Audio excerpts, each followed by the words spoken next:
Buenas noches con todos los participantes. Damos inicio a la tercera sesión en vivo referente a la materia de revisión técnica vehicular. Sí, justo de acuerdo a la planificación que tenemos, lo que nos espera para el día de hoy es el desarrollo del tema de sistemas de identificación vehicular. ¿A qué se refiere? A números que identifican plenamente a un vehículo sin considerar la placa vehicular que habíamos visto en la clase anterior. Entonces, ¿a qué nos vamos a referir? Como se había indicado, dentro del documento o el título que indica la propiedad de un vehículo, dentro de este documento lo que se tiene son números propios de cada vehículo, es decir, como la cédula de identidad que a cada vehículo le va a representar. Estamos hablando de número de chasis y número de motor. En este caso, a número de chasis, en ocasiones lo que se le conoce es como el número de identificación vehicular. Ese tema lo vamos a tratar el día de hoy en lo que tiene que ver a procesos de marcación, remarcado, verificación, el tema de configuración, todo lo referente a la normativa aplicada para los sistemas de identificación vehicular. Sí, acá en el Ecuador, la entidad encargada a nivel nacional es la Policía Nacional, quien desarrolla diferentes estrategias para realizar el control de lo que es la legalidad de los vehículos que se encuentran recorriendo las diferentes vías en territorio nacional. Eh, Hay varios hechos, como se había ya indicado, que proceden a ser temas de delitos, el tema de robo de vehículos. ¿Y qué es lo que hacen? Es una adulteración, una manipulación de los seriales vehiculares para poder cometer actos ilícitos. Pueden ser compraventas, pueden ser asaltos, robos, pueden ser utilizados para ciertos temas ilícitos o ilegales. Entonces, vamos a tener las bases para poder nosotros identificar. ¿Por qué es importante esto? Porque dentro de lo que corresponde a revisión técnica vehicular, uno de los requisitos previo a realizar cualquier trámite de revisión, es decir, de pasar pruebas o procesos que contemple en línea, lo que se pide es que realice una verificación de identidad del vehículo, es decir, se verifica lo que son números seriales, tanto chasis, motor, para proceder a lo que son las pruebas de revisión técnica vehicular. Un poquito de historia acá en el Ecuador, en realidad, lo que se tiene es que alrededor de 1970 se da inicio al tema de plantas ensambladoras. Sí, todavía nosotros podemos ver acá ciertos vehículos antiguos que, que están rodando o a su vez ya tienen la categoría de vehículos clásicos, en donde estos vehículos en realidad ya han parado su producción hace varios años. Es más, hay algunas casas que en un inicio estuvieron formando parte de las entidades que se dedicaban a ensamblar vehículos que ya no existen, ¿no? Entonces, ¿qué es lo que se trata? Ver la evolución, tanto que ya hemos visto vehículos a nivel internacional, sí, como aquellos vehículos que han sido ensamblados acá en el país. En un inicio, Aimesa fue quien, de acuerdo a datos que se tiene, fueron los que primero se iniciaron con procesos de ensamblaje de vehículos, ¿sí? Acá en 1972 realizó el ensamblaje del primer vehículo con diseño local denominado Andino. Sí, los que no tengan más o menos ideas son esos vehículos tipo cuadraditos, algo así, con unas características exclusivas de estos vehículos que producieron alrededor de 1000 unidades, es decir, hicieron una producción corta, pero corta en el sentido de que actualmente no se fabrican solamente 1000 vehículos, digamos, una ensambladora comercial no se dedica a hacer solamente una cantidad limitada de vehículos, pero para ese entonces hacer 1000 vehículos en realidad representaba una alta productividad en planta. Sí, posterior a esto ya aparecieron varias ensambladoras adicional, como General Motor, conocida como Omnibus BB, estamos con Maresa, Mavesa, Coinanza. Por ejemplo, este es un caso particular, ¿no? Coinanza se dedicó a lo que es vehículos de la línea de Fiat. Entonces, fue pocos años de lo que estuvieron en mercado como ensamblador, estamos hablando, y tuvieron por ciertos temas de marca que cerrar operaciones. Sin embargo, todavía nosotros podemos ver acá vehículos de esta marca, pero ya están asociados a otra representación y a otras casas comerciales. Entonces, aquí es un poquito de historia, se fueron sumando otras ensambladoras, como por ejemplo ya no solo de vehículos, sino también de motocicletas, línea de camiones. Entonces, Todo esto ha venido evolucionando el mercado, tanto por apertura como por necesidades del mercado. Es primordial saber identificar los vehículos, ¿no? Por ejemplo, acá habíamos visto ya que en la ley, el reglamento, resoluciones, en muchas ocasiones lo que piden son ciertas características para que estos vehículos puedan dar servicio en ciertas modalidades, públicos, comerciales, particulares, cuenta propia, ¿sí? Entonces, cada uno va a tener ciertas características que tienen que estar normados. Sí, por eso hablábamos del tema de homologaciones, hablábamos de clasificación vehicular, que es lo que ya veníamos desarrollando los temas anteriormente. Dentro de lo que es vehículo se basa en verificación de cómo se representan sus principales características físicas. Estamos hablando de los datos que contenía la matrícula vehicular, no estamos hablando, como les había indicado al comienzo, es una placa que el vehículo va a tener luego de que sea ingresado en la base única nacional de datos. Ahí se le otorga una placa secuencial de acuerdo a la provincia, de acuerdo al tipo de servicio, en el cual está o va a ser habilitado este vehículo, ¿no? Entonces, esto de la placa vehicular es posterior, ¿sí? Estamos hablando de características que dentro del documento llamado matrícula tienen, pero esas son de origen de fábrica, ¿sí? El fabricante en este caso le va a otorgar ciertos datos, ciertas características que van a salir de fábrica, ¿no? Cuando se habla de originalidad, así salió de la fábrica. ¿Qué estamos diciendo? Que viene con un número serial, chasis motor, viene con cierto tipo de vidrio, viene con ciertos aditamentos, accesorios, viene con el color. Entonces, estas son cosas que salen de fábrica.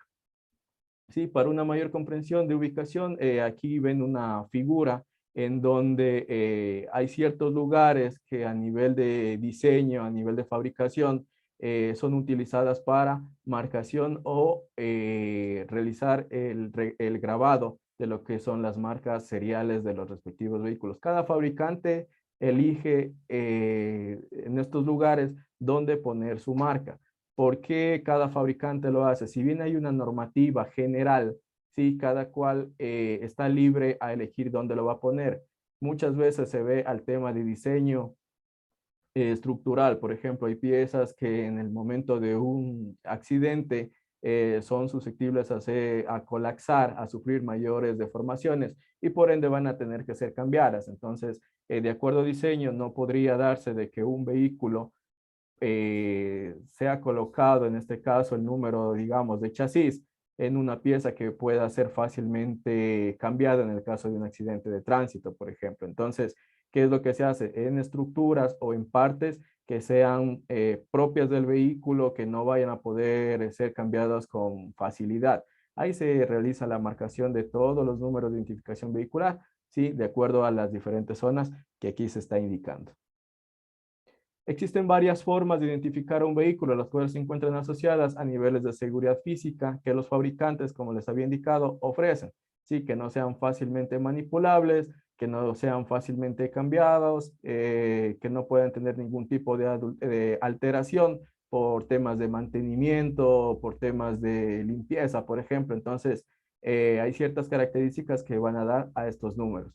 ¿Qué podemos tener? Entre los más comunes que tenemos, una placa metálica denominado NIP, en este caso también se conoce como el BIN, ¿sí? Etiquetas o engomados de identificación, placas metálicas de especificaciones del fabricante, números de serie grabados en partes estructurales, ¿sí? Como les había indicado, números grabados en motor, grabados en transmisión, números ocultos o números secretos que se le conoce, que son más utilizados para el tema de verificación en el caso de que el serial, el serial BIN en este caso haya sido manipulado, ha sido borrado. Con estos números secretos lo que hace el fabricante es de indicarnos a qué o qué chasis estaba grabado en esa estructura de vehículos. Sí, son números que en realidad el que conoce es el fabricante. Si una persona, digámoslo así, el propietario o el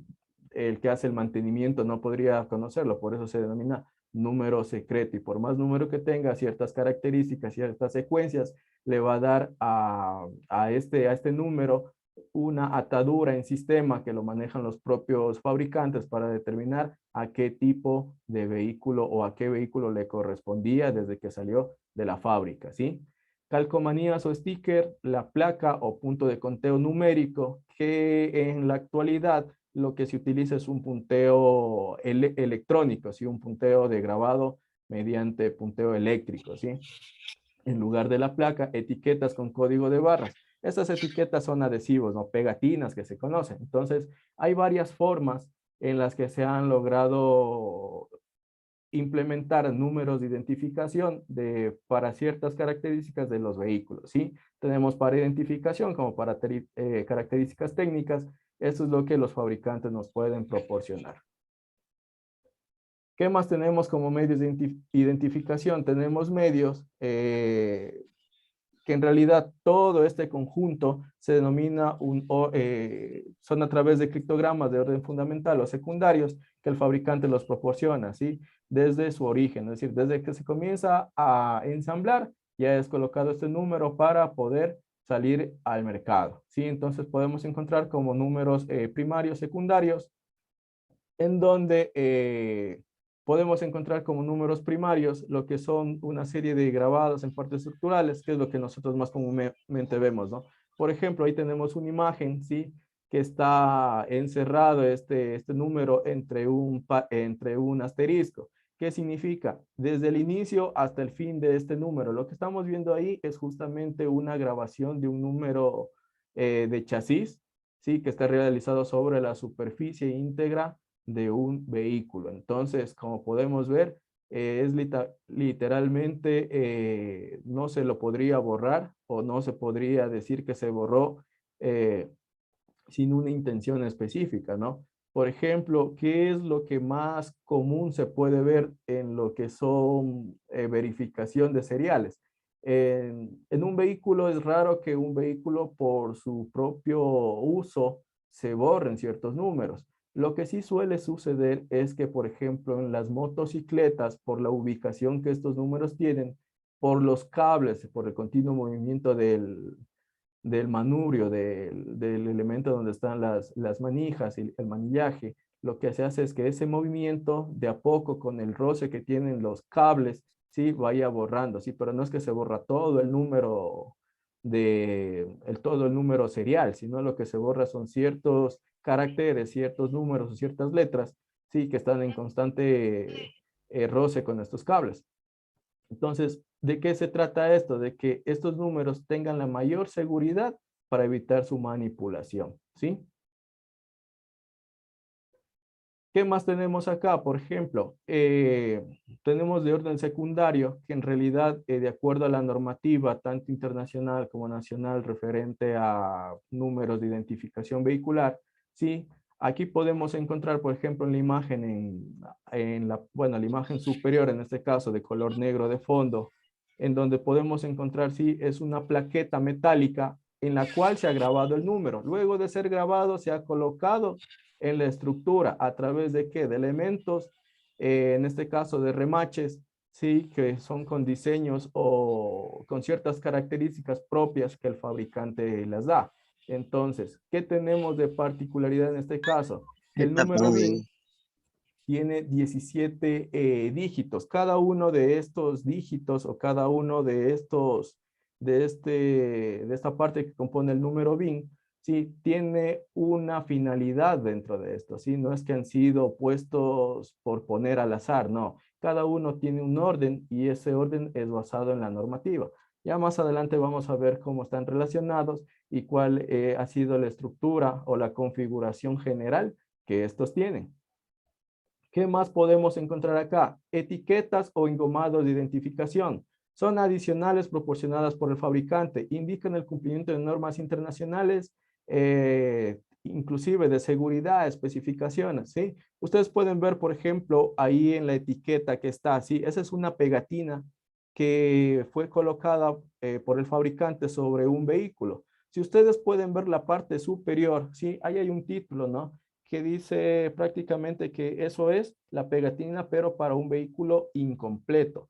¿Por qué incompleto? ¿Se acuerdan que en la clase anterior les había indicado de que no todos los vehículos, de acuerdo a la categoría que tengan, vienen totalmente ensamblados de fábrica, ¿sí? Por ejemplo, ¿qué tenemos? Tenemos camiones que suelen venir chasis cabinado. Entonces, por ejemplo, esta pegatina puede corresponder a ese tipo de vehículo. ¿Por qué? Porque todavía no sabemos qué tipo de caja de carga o qué tipo de unidad de carga va a estar colocada en ese vehículo y por lo tanto las características son solamente del chasis cabinado, nada más. Entonces aquí, por ejemplo, podemos encontrar pesos en el eje delantero, en el eje posterior.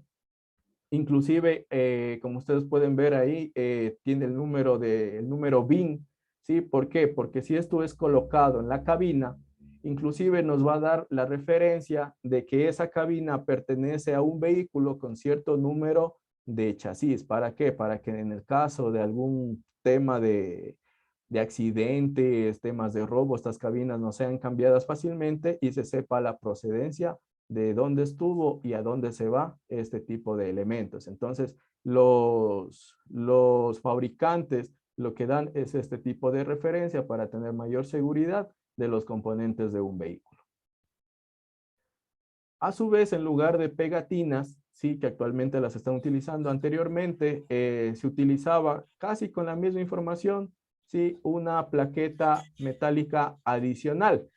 ¿Sí? ¿Qué es lo que nos pide de acuerdo a la normativa? ¿No? La normativa nos dice que el número de chasis tiene que estar fijado en la parte estructural del vehículo, grabado en esa parte. O a su vez también permite que, como vimos en una plaqueta metálica, que luego es adherida a la estructura propia del vehículo a través, en este caso, de remaches, con diseños específicos por cada fabricante. ¿Sí? Entonces, adicional a esto, los fabricantes pueden o no poner una plaqueta adicional en donde se integre tanto el número de identificación vehicular como el número de motor. ¿Por qué? Porque eso es el conjunto de cómo el vehículo salió de la fábrica, ¿sí? Con qué número de chasis y con qué motor fue ensamblado ese vehículo para salir al mercado, para ser comercializado. Entonces es una plaqueta adicional de confirmación. En muchos casos vienen con remaches, en otros, como se puede ver en la imagen, de acuerdo a cierta marca, viene con unos tornillos, ¿sí? Entonces, como ustedes pueden ver, son elementos que en realidad son de fácil remoción, pero que sin embargo son parte de la identificación de un vehículo. Números de motor, asimismo, tanto el número de chasis que es grabado en ocasiones bajo relieve, ¿sí? Y en alto relieve en raros casos, ¿sí? El número de motor también viene grabado de la misma forma, en una parte en el que el tema de manipulación por mantenimiento, por ejemplo, en este caso, no sea tan fácil que dañe la superficie, ¿sí? Es decir, esta superficie tiene que estar íntegra, no tiene que sufrir manipulaciones, rayaduras, peor aún por temas abrasivos, como por ejemplo lijas, discos de pulido y todo esto. ¿Por qué? Porque es una parte que en realidad no sufre tanto desgaste o tanta manipulación por el lugar en donde está. En este caso, ustedes pueden ver una figura, ¿sí? En donde está el número de motor. En este caso, es justo, forma parte del lugar donde se acopla la caja de cambios. Entonces, ¿para qué manipulamos esa parte? Simplemente lo que hacemos es empernar o quitar el perno en el momento de un mantenimiento, qué sé yo, en un mantenimiento de caja, en un mantenimiento de embrague. Ahí lo único que vamos a hacer es sacar ese perno y a colocar el perno cuando se ha montado este elemento, ¿sí? Entonces, nada más de trabajos y lo que permite que este número se mantenga de forma íntegra. Entonces, el fabricante lo hace de esta manera para poder asegurar, ¿sí? La identidad del motor que fue colocado en este vehículo. El número de identificación vehicular, ¿sí? Que es conocido como el BIN, que ya lo habíamos tratado, ¿sí? Tiene una combinación, ¿no? ¿Qué es lo que nos dice acá la norma ISO 4030 en este caso? ¿Qué es lo que establece, sí? Hace que todas las marcas en realidad y la mayor parte de los países ya vayan acogiendo un sistema único generalizado para poder hacer la marcación de estos elementos y de estas series de identificación.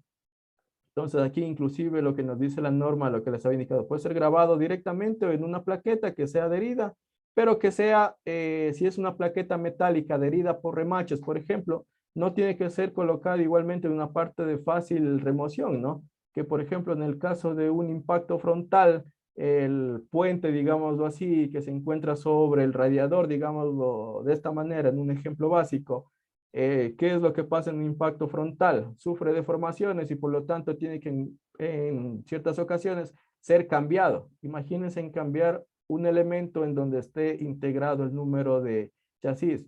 ¿Qué tendríamos que hacer para eso? Sacar de la parte original y volver a colocar en otro. Y eso ya significa que ha sufrido una manipulación. ¿Por qué? Porque los remaches, en este caso, ya no van a ser los originales. Entonces, si cambiamos de algo, el tema de originalidad, ya va a perder todo el sentido de ser original. Y ahí toca ingresar a todo un proceso que es para la verificación y constatación de que esa plaqueta con ese número de chasis le haya pertenecido a ese vehículo, ¿sí? Entonces, todo esto de la normativa establece ciertas condiciones para evitar justamente estos inconvenientes. Aquí en lo que es interpretaciones, como les había indicado, ¿sí? Hay ciertas normativas que se han ido actualizando. Por ejemplo, nosotros acá tenemos la ISO 3779, ¿sí? Que la mayor parte de los países ya está acogido, pero sin embargo, no sé, algunos han de haber escuchado, ¿no? Que los vehículos americanos, en este caso, por ejemplo, tienen números de No lo voy a chasis reconocer. seriados, ¿no? Entonces, ¿qué significa un número de chasis Yo me seriado? acuerdo de El esto. Ah, mismo ¿cómo no? número No me que acuerdo. es colocado en el chasis es el mismo número con el que se identifica el motor. Entonces, en la matrícula, ¿qué es lo que van a hacer? Van a encontrar el mismo número, tanto en donde dice número de motor como donde dice número de chasis. Ese es un chasis seriado que por lo general son en los vehículos de procedencia de Estados Unidos. ¿Sí? El resto ya han ido acoplando esta normativa que es la 3779, en donde ya se integra los 17 dígitos y cada uno de estos tiene una finalidad y una configuración. ¿Sí?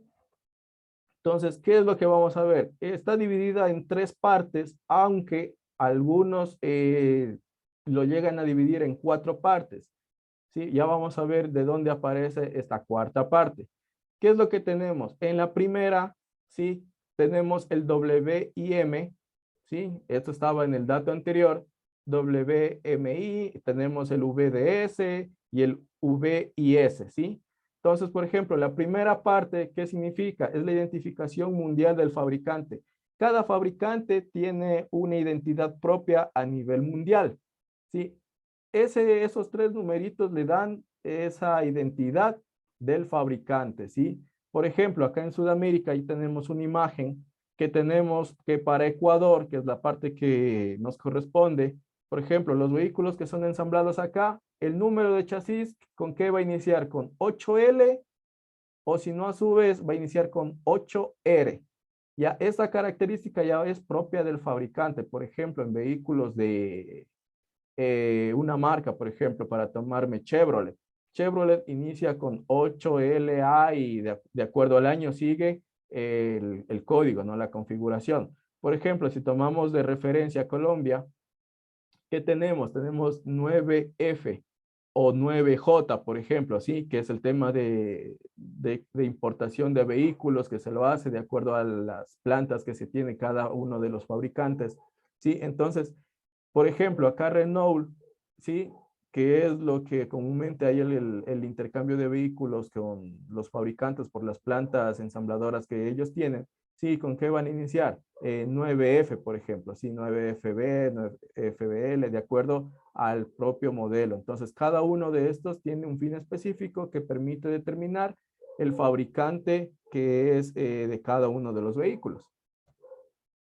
La segunda parte o segunda sección, ¿sí? Es la sección descriptora del vehículo, ¿sí? Por eso se le conoce con esa sigla, sección descriptora del vehículo, que son los primeros caracteres que corresponden a las características del vehículo. ¿Qué sería en este caso? Por ejemplo, chasis, modelo, sistemas de alimentación, por ejemplo, de inyección. Entonces, cada fabricante ya le da su identidad, pero ya directamente al vehículo, al modelo en general, ¿sí?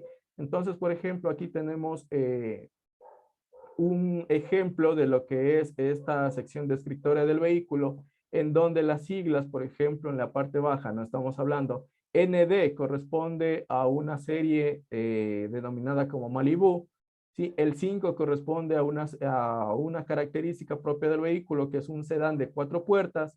El 2 es un sistema de doble bolsa de aire delantero y cinturones de seguridad manuales. Y asimismo, la letra T corresponde que el motor, en este caso, es de 2.4 litros, ¿sí? Con 4 cilindros y tiene inyección. Entonces, cada fabricante ya le da esa identidad al vehículo, pero es un vehículo, una descripción en general. Aquí hay una parte que nos dice, ¿no? El noveno carácter se trata de un dígito de verificación o control propuesto por el fabricante, ¿sí? Algunos sí le consideran como a este noveno dígito como parte de esta segunda sección, mientras que otros le dicen, no, este número lo consideramos como una sección adicional y es una sección conformada por un solo dígito que es conocido como el dígito de verificación, ¿sí? ¿A qué corresponde un dígito de verificación? A través de una operación, ¿sí? A través de fórmulas, sí se podría hacer esta validación. Todo el número, los 17 caracteres son considerados tanto letras como la parte numérica, en donde forman parte de esta fórmula, de esta verificación, y al final todo esto nos da un número. Ese número tiene que ser igual al número de identificación, ¿sí? Es una parte que ya se lo hace para el tema de validación y verificación en vehículos que en realidad hayan ingresado a procesos, ¿sí? Con policía nacional. Entonces ellos ya más o menos son los que manejan este tipo de validaciones. Aparte de los peritajes que ellos hacen con pruebas, que ya vamos a ver adelante, el tema de revenidos, pruebas térmicas, pruebas de luz, pruebas eh, de diferentes pruebas magnéticas, por ejemplo, que se pueden realizar a materiales para lograr tener la confirmación de los seriales vehiculares que están en determinada superficie. Entonces, todo esto sí se puede hacer, pero es un tema que en realidad va más centrado a lo que es la verificación por autoridad competente. Este noveno, este tema de verificación, ¿sí? Aparte tiene otro dato adicional. En la siguiente sección, que es conocida como la sección de identificación del vehículo, ya propiamente como tal, recuerden, la primera del fabricante, la segunda estaba asociada a modelo, pero esta ya es plena del vehículo como tal, ¿sí? A esto que nos se refiere, 8 números que corresponden con el número del bastidor del vehículo, que indican el número de vehículo que corresponde a cada una de las producciones que ha tenido, ¿sí? Y el décimo, en este caso, seguido el del número de verificación, hay un número adicional o una letra, por ejemplo, puede ser, ¿sí? En donde esto nos va a indicar el año de fabricación, el año en que ese vehículo fue fabricado, fue ensamblado, ¿sí? Porque hay que recordar que es muy diferente en los datos que hay en la matrícula, que la partecita que dice fecha de comercialización, digamos, le pongo un ejemplo, el 2022, pero el año del vehículo está asociado a esto, a cuándo fue fabricado, a cuándo fue ensamblado por el fabricante, ¿sí? Para ponerlo a la venta, para que sea comercializado. Pero si no salió por ciertos temas, entonces ese vehículo se fue quedando, hasta que se logró vender en 2022, pero no significa que el año del vehículo es 2022, sino en el año que fue la producción de este vehículo. Entonces, en este número de chasis, en este décimo carácter, sea número, sea letra, vamos a encontrar el año en el que este vehículo fue fabricado, fue ensamblado. Por ejemplo, en el año 2022, lo que le corresponde, sí, es la letra N. Entonces, el décimo carácter va a ser la letra N. Entonces, eso es a manera de ejemplo lo que se maneja con el tema de años de fabricación de un vehículo. La identificación vehicular, en cambio, a su vez, ¿sí? Lo anteriormente eran sistemas o modos de verificar un vehículo, ¿sí? Lo que son series, lo que son números, chasis, motor, ¿sí? Y lo que a cada uno le corresponde. En cambio, aquí ya vamos a entrar a lo que es la parte de identificación vehicular. ¿Quiénes? Como les había dicho, es personal técnico especializado, los encargados de realizar estas actividades, ¿sí? En dónde, qué es lo que vamos a tener, ¿sí? Por ciertas pericias, por ciertas experiencias que ellos tienen, eso es lo que van a aplicar. Son técnicas, son procedimientos, son instrumentos, son elementos adicionales que van a permitir que estos números puedan ser validados. También, como les decía, ¿no? Por ciertos temas de ilegalidad, el tema de robos, el tema de cometimiento de delitos para lo que son en ciertas ocasiones utilizados ciertos vehículos. Lo que hacen es ciertas alteraciones a estos números, de tal manera que dificulten la identificación, ¿no? Porque a veces, digamos, un vehículo se encuentra circulando sin placas, pero en ciertos controles o en ciertos operativos lo que se hace es localizar estos vehículos, sí se verifica, pero si fue adulterado, pues se hace complicado verificar en sitio y ahí sí entra un procedimiento ya con Policía Nacional para la verificación plena de autenticidad, ¿no? Entonces, ¿qué es lo que vamos a encontrar en este caso? Sí, pueden haber alteraciones que están relacionadas con destrucciones, borrados, cubrimientos, eliminación, adición o sustitución, ya sea de la totalidad o de ciertos números, como por ejemplo decir, en vez del 1 le colocaron la letra L, en vez de el 9 le hicieron el 0, por ejemplo. Entonces, estas son adulteraciones parciales, ¿sí? Que cambian la totalidad del número de identificación, pero que el resto de caracteres los tienen intactos. Entonces, puede ser total o puede ser parcial. Varias formas de realizar alteraciones pueden ser, por ejemplo, aquí se ha citado algunas, que es lo que más común han sido clasificados, como borrado puro o simple, es decir, el grabado que se ha realizado en este caso se lo puede borrar de forma total. ¿Cómo se podría hacer esto? Mediante la utilización de instrumentos o elementos que puedan desbastar la superficie, ¿no? Por ejemplo, el pulido se lo lleva en tema de amoladoras, fresadoras, ya depende el trabajo que quieran hacer las personas que hayan sustraído estos vehículos, pueden hacer este tipo de borrado, sí, borrado total, le borran totalmente el número y dejan una superficie virgen que se conoce, sí, una superficie sin ningún carácter marcado a simple vista, sí, porque también hay ciertos métodos en el que se puede restaurar estos números para ver qué número ha sido grabado ahí, sí, entonces, pero es un poquito más de trámite con Policía Nacional que se debe hacer estos temas. Borrado dígitos originales y grabación posterior, ¿sí? Como les digo, una cosa es que lo borren y lo dejen ahí, nada más, dejan sin ningún número. O a su vez pueden borrar y pueden marcar otro número, ¿sí? ¿Cómo lo hacen? Simplemente pulen y lo que hacen es un acuñamiento con otro tipo de elemento que guarde similares características con las que hizo el fabricante, ¿sí? Y pueden grabar otro número para clonar, para hacer pasar por otro tipo de chasis, otro tipo de motor. Entonces pueden hacer esto, ¿sí? Adicional, ¿qué podemos encontrar? Transformación total o parcial sobre dígitos originales, que es lo que ellos decían, ¿no?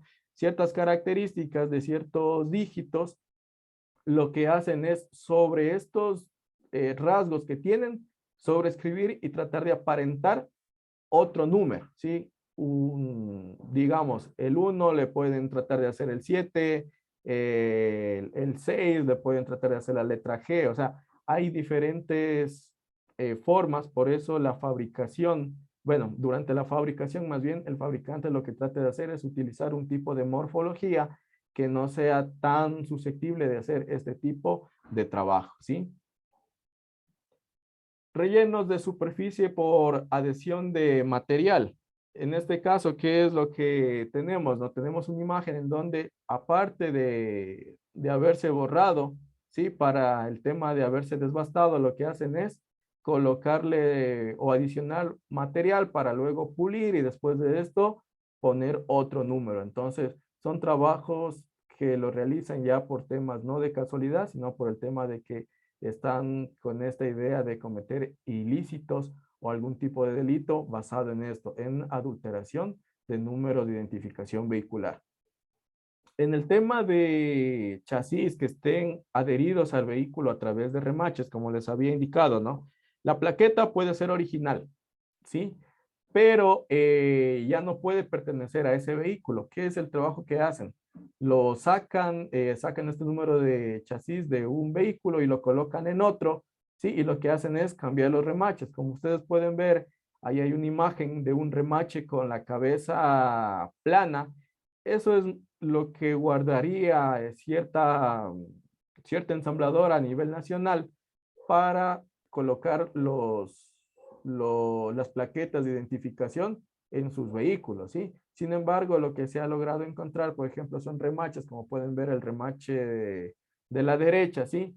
Que el vástago del remache sobresale de la cabeza y ya no es plana. Entonces, esto nos da lugar de que este remache es común, como se lo conoce, ¿no? No solamente existen remaches originales con esta cabeza con terminación plana, sino por ejemplo en Ford, que es lo que comúnmente solo viene con el número grabado en una plaqueta o pegatina, si en este caso, en algunos casos pegatina plástica, en algunos casos la plaqueta metálica viene adherida al vehículo, pero no con remaches planos, sino en forma de roseta, ¿sí? En forma diferente que en el mercado no es muy común encontrar y por lo tanto va a ser muy difícil que este tipo de elemento sea colocado en un vehículo que no le pertenezca.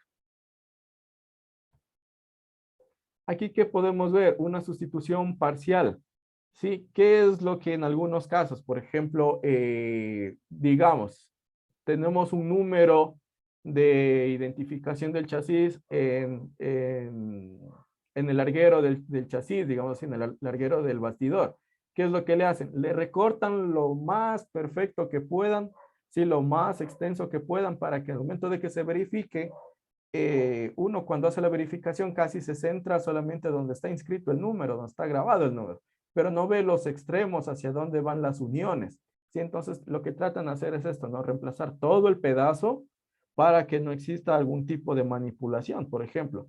¿Sí? O a su vez, en algunos vehículos, cuando vienen grabados en la pared cortafuego, lo que hacen es reemplazo de toda la pared cortafuego. Entonces, es un trabajo bastante delicado que ellos se dan el tiempo de hacerlo para poder realizar ese tipo de ilegalidad. Entonces, sí podemos ver este tipo de trabajos dentro de lo que son procesos de verificación de identidad de vehículos, ¿no?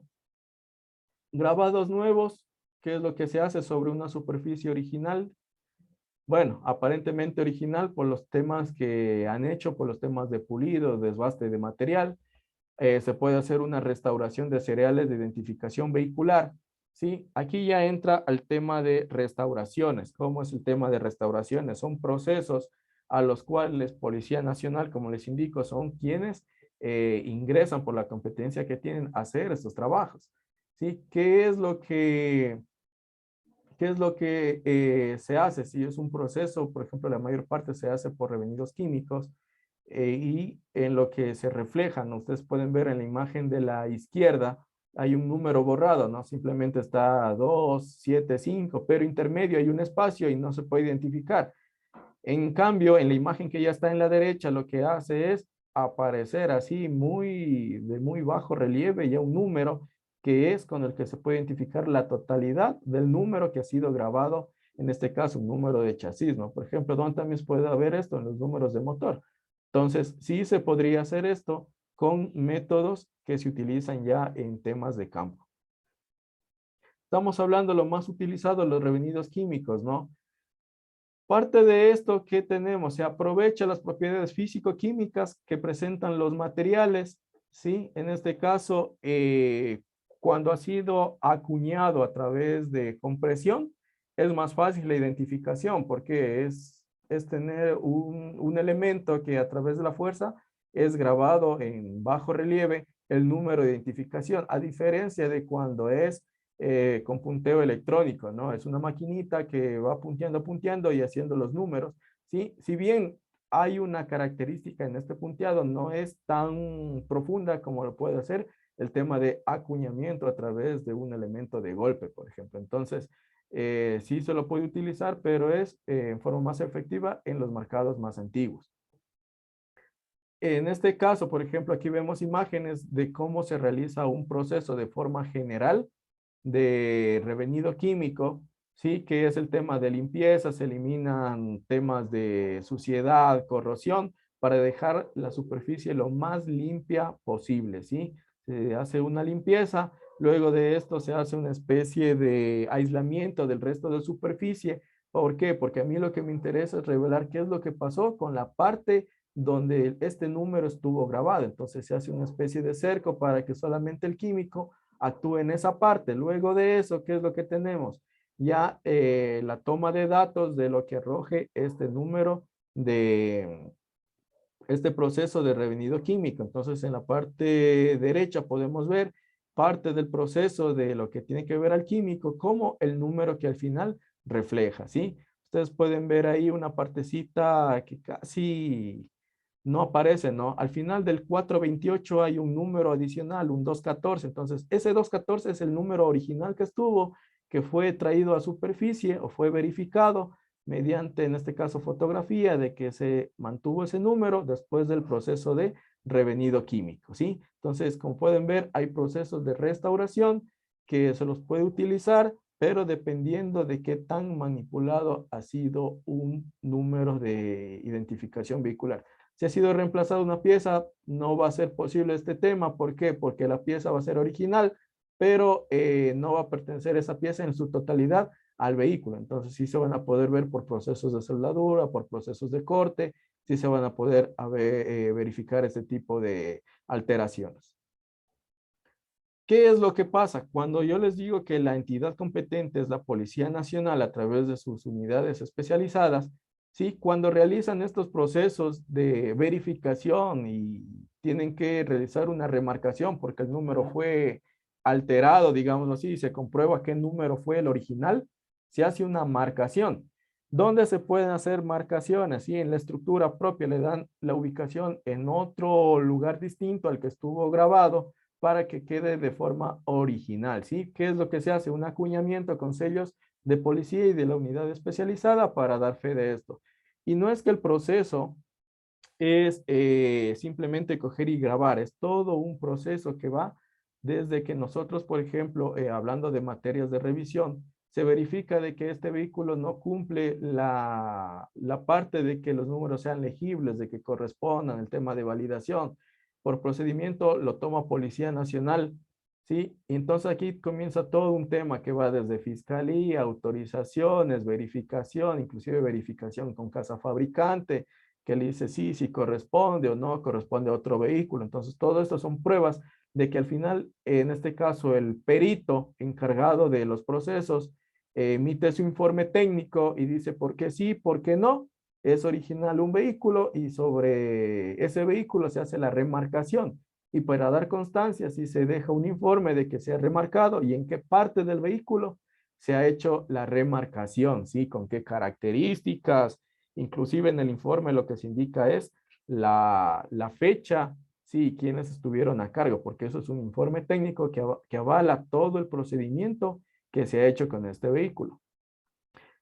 Tienen que recordar que en la matrícula, como nos había indicado, hay una partecita importante que dice observaciones. En esta parte de observaciones es donde se va a colocar, en este caso, esta observación, porque esto es un tema adicional que el vehículo va a tener cuando de cómo salió de fábrica. ¿Sí? El vehículo cuando salió de fábrica salió con un número de identificación vehicular, sea chasis o motor, ¿sí? Que fue grabado directamente por el fabricante sobre una superficie íntegra, sobre una superficie virgen, pero que por un proceso adicional tuvo que ser regrabado, ¿sí? Por Policía Nacional. Entonces, esta observación se coloca ahí en la matrícula en donde puede decir chasis regrabado, motor regrabado, ¿sí? O remarcado en este caso, que es lo que está en el sistema, se les puede colocar esa palabrita, ¿sí? ¿Para qué? Para que en el caso de algún tema de verificación, quien tenga ya el documento, que es la matrícula, pueda darse cuenta que ese vehículo ya tiene algo remarcado y pueda constatar físicamente y documentalmente que sí corresponde a ese proceso, a ese tipo de vehículo que está siendo verificado. Entonces, todas estas observaciones, sí es posible dejarlo tanto en el sistema, en la base única nacional de datos, como en esta información que se imprime en lo que es la matrícula, ¿sí? Entonces, como ustedes pueden ver, el tema de identificación es bastante complejo, sobre todo por precautelar el tema de originalidad de los seriales y la procedencia de un vehículo, ¿sí? Entonces, una vez finalizado este tema, este apartado sobre los contenidos dados, ¿sí? ¿Qué es lo que vamos a hacer? Si en el caso de que les haya quedado alguna pregunta, algo adicional sobre el tema, por favor me la hacen conocer, ¿sí?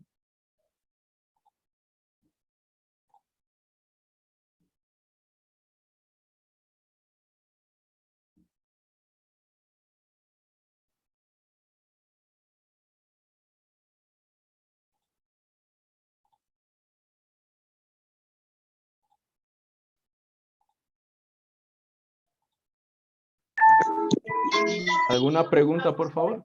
Están abiertos los micrófonos de todos para que puedan participar. No, ingeniero, sí está todo claro. Sí, está todo claro, ingeniero. Muy bien, entonces, como ustedes pueden ver, hemos iniciado ya con temas más dedicados al vehículo de lo que es identificación y verificación previo a los procesos de revisión técnica vehicular, ¿sí? La marcación de estos vehículos ya depende de la estructura que tengan. En resumen, ¿no? Si es de categoría M, N, L, por ejemplo, en la categoría O, que ya no son vehículos autopropulsados, sino que son, en este caso, vehículos que necesitan ser remolcados. Sí, estamos hablando de plataformas, tienen otro tipo de identificación, pero que sin embargo sí se la realiza para poder identificar la propiedad, ¿no? Para poder identificar en el documento de propiedad qué vehículo, perdón, qué elemento, qué categoría, qué clase de vehículo en la categoría O, pues, a quién pertenece. Entonces también sufre una marcación a través de acuñamientos, ¿sí? Entonces eso es lo que tienen que considerar. Vamos a ver, como les había indicado, ¿no? El tema de clasificación vehicular. Sí, es algo que ya lo veníamos trayendo en cada momento, en cada una de las clases. Entonces, más bien diríamos que deberíamos hacer un pequeño resumen para dar por finalizado esta sesión. ¿Sí? Entonces, permítame un momento, por favor.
Listo. Esto es lo que habíamos tratado ya desde la primera clase, sí, lo que es clasificación de vehículos, pero lo vamos a ver un poco más a detalle, sí, más gráfico, digámoslo así, para que estemos un poco más al tanto de lo que tiene que ver a clasificación vehicular de acuerdo a la estructura que estos tienen. Y acá a nivel nacional se la conoce como la norma técnica ecuatoriana INEM 2656.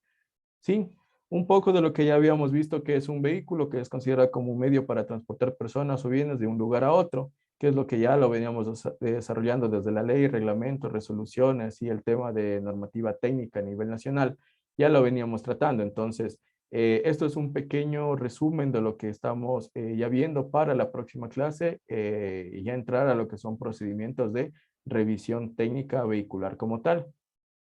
De acuerdo a la estructura, se puede clasificar, ¿no? En realidad, lo que habíamos visto que el vehículo en general, como se había mencionado ya, puede ser de tracción mecánica, animal o el tema de impulsado a través de la parte humana, así como bicicletas, por ejemplo. Entonces, ¿qué es lo que podemos entender nosotros? Que es un vehículo en realidad, que lo que nos sirve es para transportar y satisfacer nuestras propias necesidades de movilización, si sea solos o sea nuestra carga, eso es considerado como un vehículo, ¿sí?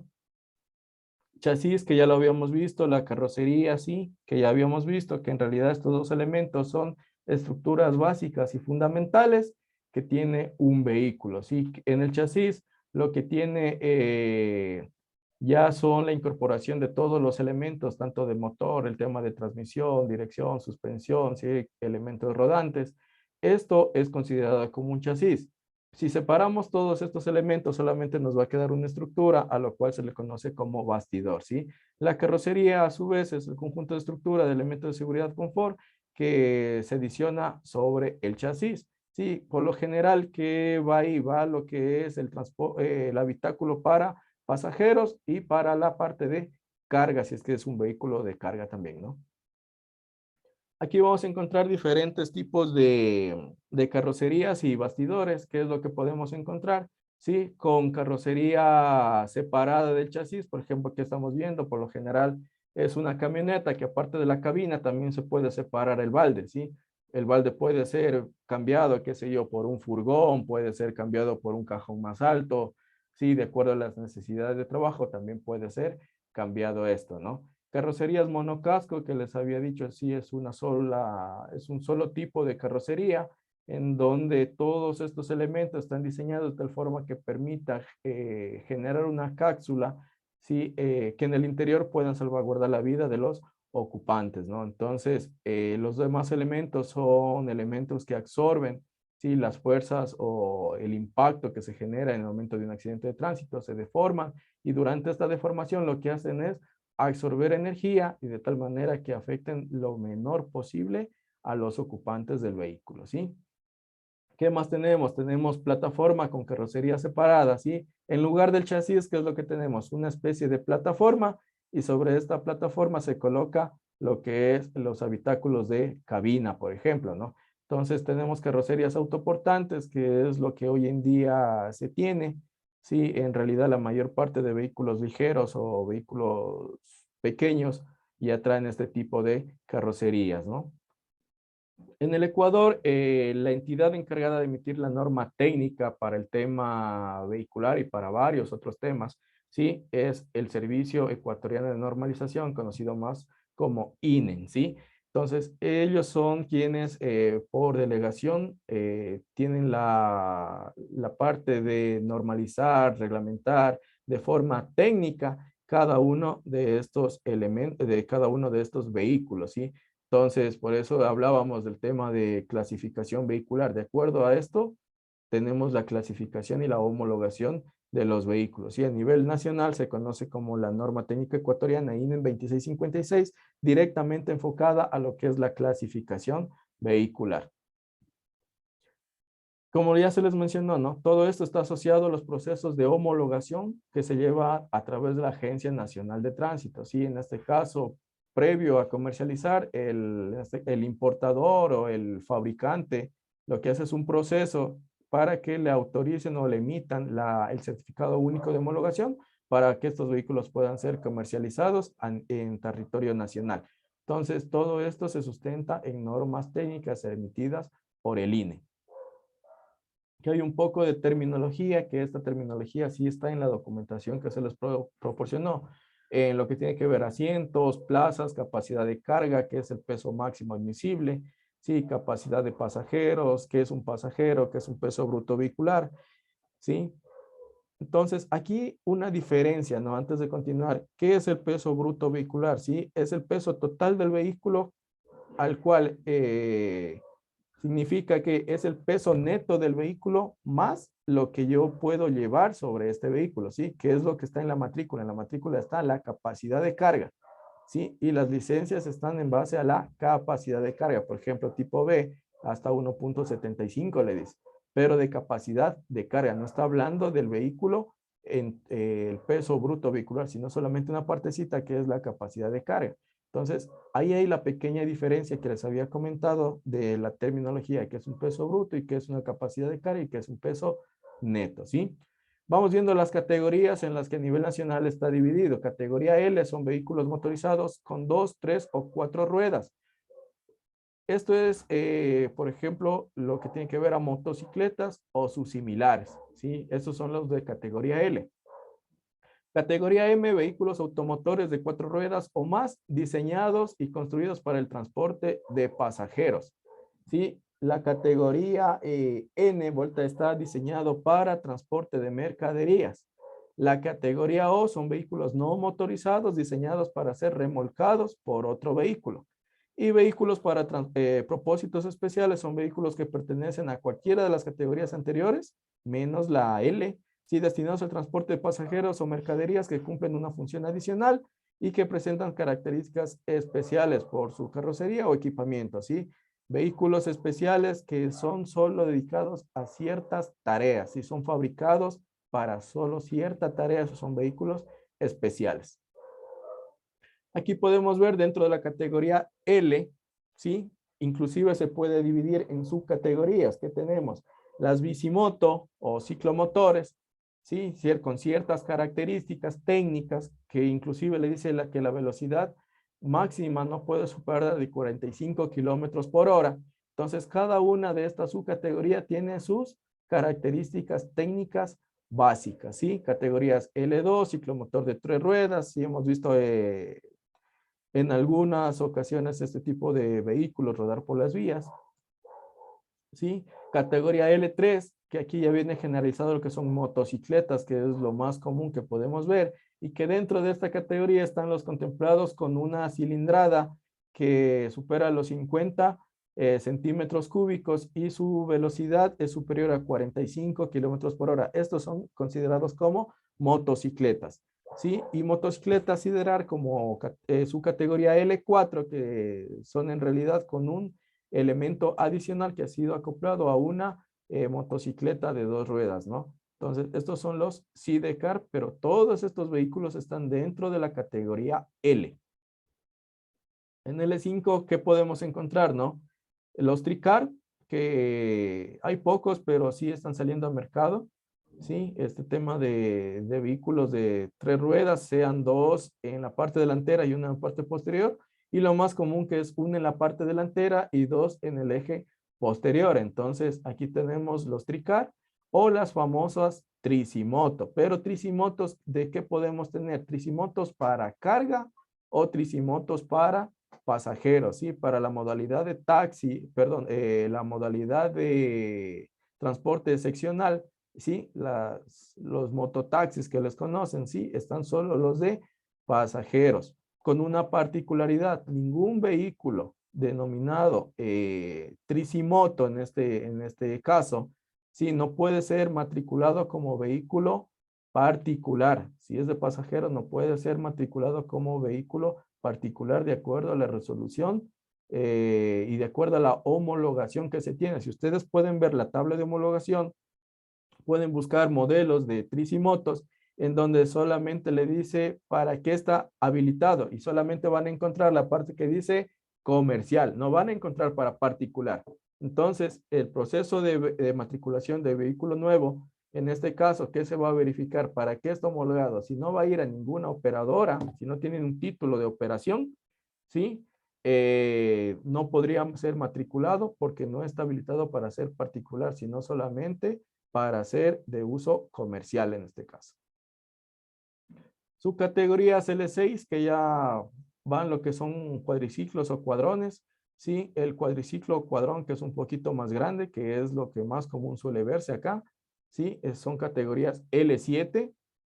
Y aquí pasamos al tema de categoría M, que es con capacidad no mayor a 8 plazas, es decir, a 8 asientos o que vayan 8 personas sentadas, ¿sí? Sin contar el asiento del conductor. Entonces, esta particularidad es la que tenemos que saber identificar, ¿no? Que la normativa nos indica qué son pasajeros y qué son conductores, ¿no? Conductor es quien dirige un vehículo, pasajero es quien forma parte de la tripulación, pero no conduce el vehículo. ¿Qué podemos encontrar acá? Vehículos tipo sedán, vehículos station wagon, que ustedes pueden ver ahí los gráficos de cómo es el diseño estructural de estos vehículos. Sí, prácticamente, digamos, si me dicen el sedán y el station wagon, ¿cuál es la diferencia? Es la parte posterior, ¿no? Los parantes, la parte estructural que a partir de la puerta posterior, la puerta lateral posterior, podemos tener. Entonces, está más destinado con una capacidad más grande para el tema de equipaje. Ese es un station wagon, el sedán que es el más conocido. Tenemos los hatchback, ¿sí? Simplemente en este caso es parecido al station wagon, pero la capacidad de carga es más reducida en la parte posterior, ¿sí? Tenemos el coupé, que es el coupé, es un vehículo de 3 volumen que en realidad, si ustedes pueden ver el gráfico, ¿qué es lo que tienen? Solo 2 puertas laterales delantera, digamos así, no tienen nada más. Para acceder a los asientos de la parte posterior, ¿qué es lo que tienen que hacer? Ingresar por cualquiera de estas puertas, pero con una maniobra en los asientos, en los asientos delanteros. Entonces, ese es un vehículo tipo coupé. Tenemos los convertibles, los utilitarios o conocidos como SUV. Hay variaciones de estas ya en el mercado, así el KV y otras más que están viniendo, que en realidad guardan similitud, sí, pero por ciertas características los fabricantes le están dando otro nombre, pero en realidad todos van dentro de esta categoría de SUV, ¿sí? Pueden ser 4x4, pueden ser simplemente 4x2, que es una tracción normal, ¿sí? Y pueden estar dentro de esta categoría denominada M1. M2, a su vez, ¿qué es o cuáles están contemplados? ¿Sí? Con capacidad mayor a 8, sin contar a quién, al conductor, ¿no es cierto? Y con un peso bruto vehicular, que es el término que ya lo conocíamos, sí, que no supere las 5 toneladas. ¿Qué tenemos aquí? Furgoneta o van de pasajeros, ¿sí? Pero ¿desde cuándo a cuándo? De 9 a 18, ¿qué? Plazas, a 18 espacios para los pasajeros. Esa es una van o una furgoneta. Mientras que un poquito más grande que vamos a encontrar un microbús que va con 19 hasta 25 plazas para los pasajeros. Después de este microbús, perdón, de este minibús, podemos encontrar lo que son microbuses, ¿sí? De 18 a 25, podemos encontrar el minibús de 26 a 34, podemos encontrar ya buses, ¿sí? Con sus diferentes variaciones, que ya va de 35 hasta 90 pasajeros o plazas de asientos para pasajeros, buses de 2 pisos, de piso y medio, que son más para transporte internacional o interprovincial, ¿sí? Son más utilizados para eso por la capacidad de pasajeros que estos representan, ¿sí? El bus tipo Costa, que en algunas ocasiones lo que le conocen es como bus, o mejor dicho, simplemente como ranchera. Entonces, estos son técnicamente conocidos como bus tipo Costa, ¿sí? Es un vehículo que ha sido diseñado, digamos así, sobre la estructura de un chasis cabinado y sobre eso ha sido colocada la parte en donde se trasladan los pasajeros. Dentro de la categoría N, que son los vehículos diseñados para transporte de carga, podemos encontrar las camionetas que pueden ser por el diseño de cabina simple o cabina y media, ¿sí? O a su vez también pueden ser camionetas de doble cabina. Podemos encontrar los camiones ligeros que en realidad son con una capacidad de carga pequeña, un poquito más grande que el de las camionetas simples, sí, pero todavía no tiene una carga muy amplia, ¿no? Entonces, ¿para qué suelen utilizarse esto? Por ejemplo, para temas de servicio particular o inclusive para el servicio de transporte de carga liviana. Ahí suelen utilizarse este tipo de vehículos, ¿no? Tenemos ya camiones un poquito más grandes, ¿sí? El mediano, tenemos el camión grande que va de acuerdo a la capacidad o al peso bruto vehicular, que es mayor a 3,5 toneladas, pero que no supere las 12 toneladas, ¿sí? Hasta ahí son considerados los camiones, ¿sí? Camión mediano o el camión grande más conocido, ¿no?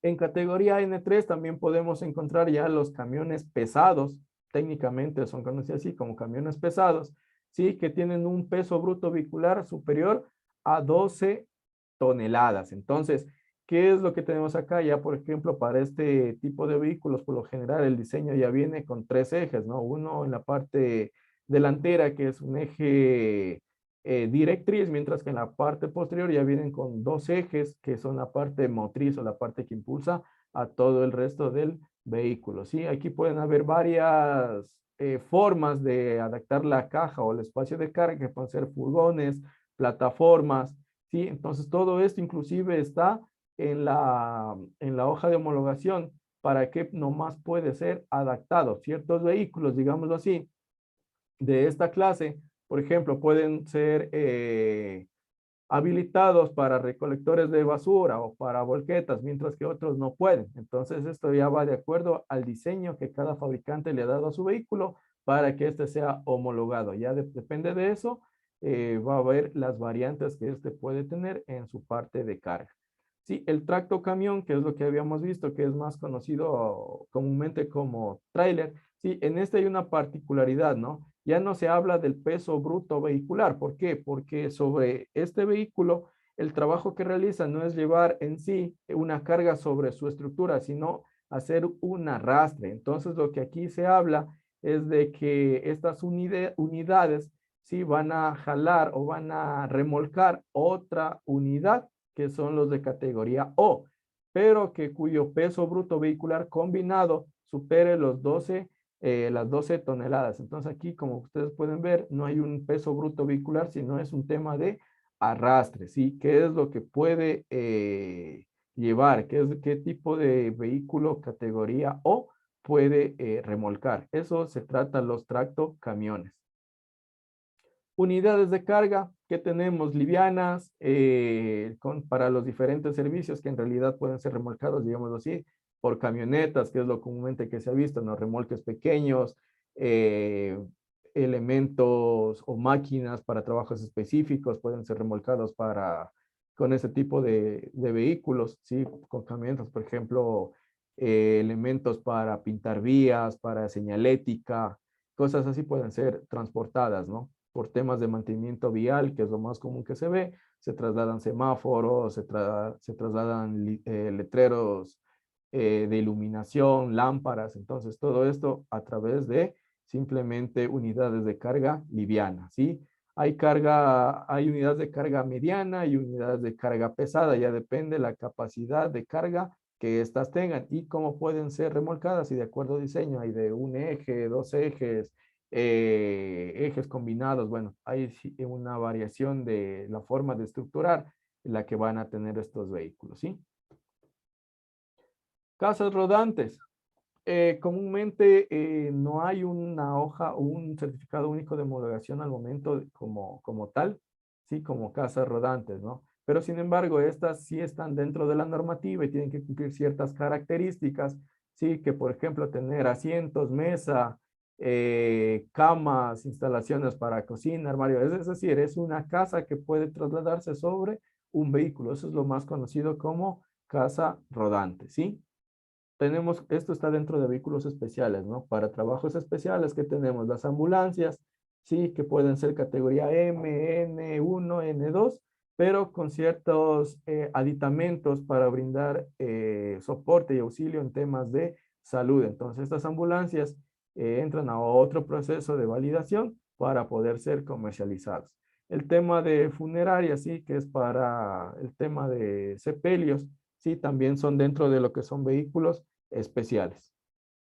Y por último tenemos el portavalores, que también suele ser vehículos que por el tema de blindaje han sufrido cierta modificación, pero no en su particularidad, no en su tema de chasis, de elementos motrices, de seguridad, más bien han sido reforzados el tema por blindaje. Entonces, estos entran a un tema de vehículos especiales, pero como porta valores, ¿sí? Esto es en forma resumida lo que tiene la norma INEM 2656, que se aplica acá a nivel nacional, ¿sí? Y con los cuales se realizan todos los procesos de matriculación, los procesos de homologación acá dentro del territorio nacional, ¿sí? Hasta aquí, ¿alguna pregunta, algo adicional?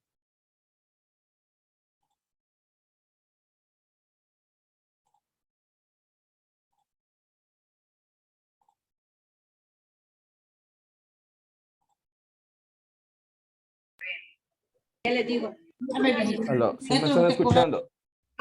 Si tú quieres hablar con ella, háblale fuerte. Ya Sí, se la escucho. Sí, casa. por favor, solo los compañeros que vayan a intervenir, por favor, activen los micrófonos, ¿ya? Separarnos de la hija. No, ingeniero, eso nos aclaran dudas que se generaron, pero ya con la explicación que nos dio se quedan más claras. Listo, perfecto. Entonces, Es mentira, ella a veces no se resuelve. Escondida, pero escondida. listo. Bueno, creo que con esto estamos ya dando por finalizada la sesión número 3, ¿sí? Referente a la materia de revisión técnica vehicular. Para la próxima clase estaríamos ya viendo los procesos de revisión técnica vehicular y toda la normativa que se aplica allá dentro de lo que son las líneas de revisión, no tanto para procesos visuales como para procesos mecatrónicos, y que tiene que ver con temas de ya directamente a centros de revisión técnica vehicular que han sido autorizados por autoridad competente, que en este caso es la Agencia Nacional de Tránsito, ¿sí? Sin más que desearles una buena noche, pues paso a despedirme, ¿sí? Y bueno, hasta la próxima clase. Cualquier duda, cualquier inquietud, si al momento no la tienen y durante estos días la lleguen a tener, en la próxima clase estamos listos para que sean aclaradas, ¿no? Bueno, con todos, buenas noches y pasen bien. Hasta luego.